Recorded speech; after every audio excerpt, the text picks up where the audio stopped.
Hi friends, welcome back to S&T foodies. ഇന്ന് ഞാൻ വന്നിരിക്കുന്നത് ഒരു വെറൈറ്റി ഡിഷായിട്ടാണ്. ഇത് മൊച്ചക്ക വെച്ചിട്ടാണ് ഉണ്ടാക്കുന്നത്. കർണാടകയിലും തമിഴ്നാട്ടിലുമൊക്കെ വിൻ്റർ സീസണിൽ സുലഭമായി കിട്ടുന്ന ഒരു പരിപ്പാണിത്. അവരപ്പരിപ്പ് എന്നും പറയും ഇതിനെ.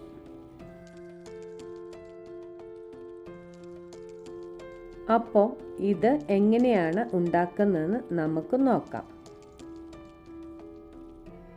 ഇതാണ് മൊച്ചക്ക.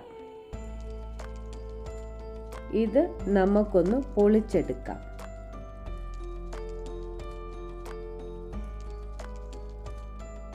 ഇതിങ്ങനെയാണ് ഈ പരിപ്പിരിക്കുന്നത്.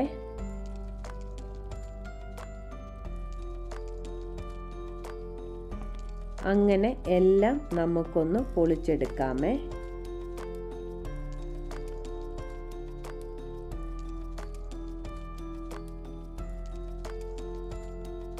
ഇനി ഈ പരിപ്പിലേക്ക് കുറച്ച് വെള്ളമൊഴിച്ച് കുതിരാൻ വെക്കണം.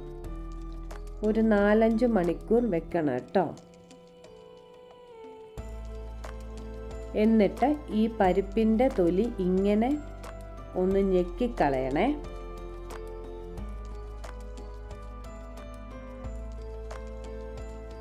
അങ്ങനെ ഓരോന്നോരോന്നായിട്ട് തൊലി കളഞ്ഞ് എടുക്കുന്നുണ്ട്.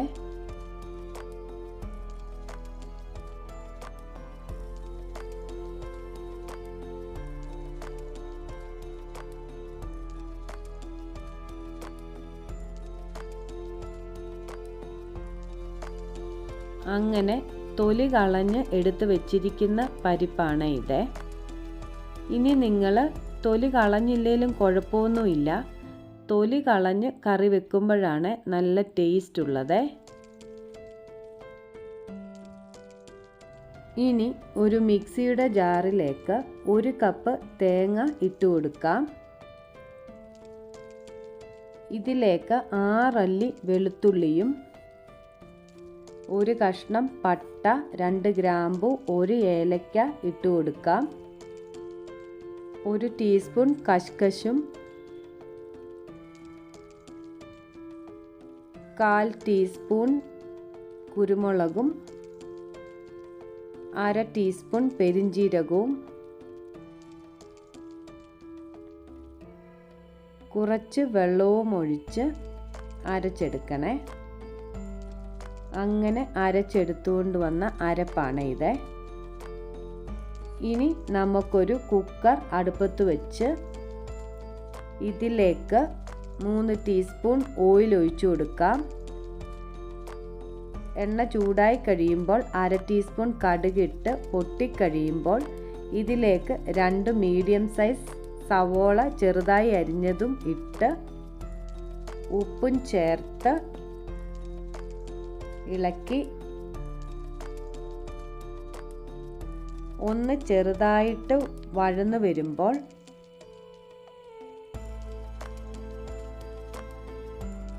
ഒരു ടീസ്പൂൺ ജിഞ്ചർ ഗാർലിക് പേസ്റ്റും ഇട്ട്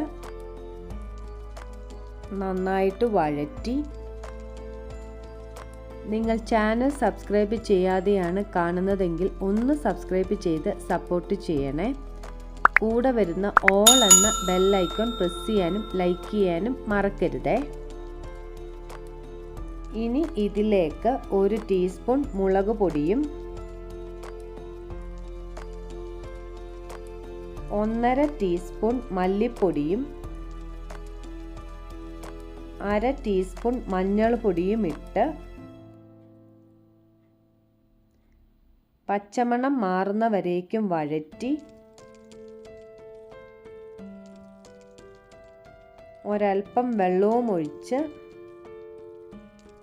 നന്നായിട്ട് എണ്ണ തെളിയുന്നവരേക്കും വഴറ്റി ഇതിലേക്ക് മൊച്ചക്ക ഇട്ട് നന്നായി ഇളക്കി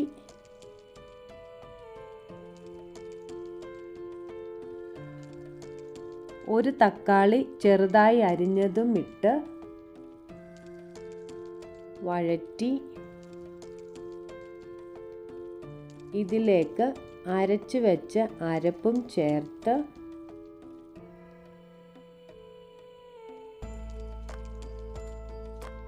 നന്നായിട്ട് ഇളക്കി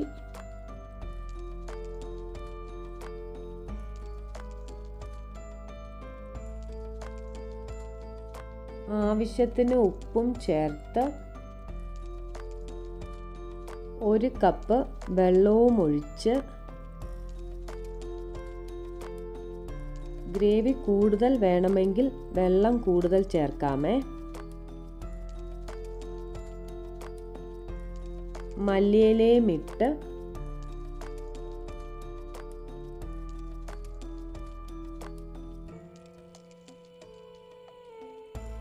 കുക്കർ മൂടി വെച്ച് വേവിച്ചെടുക്കാം.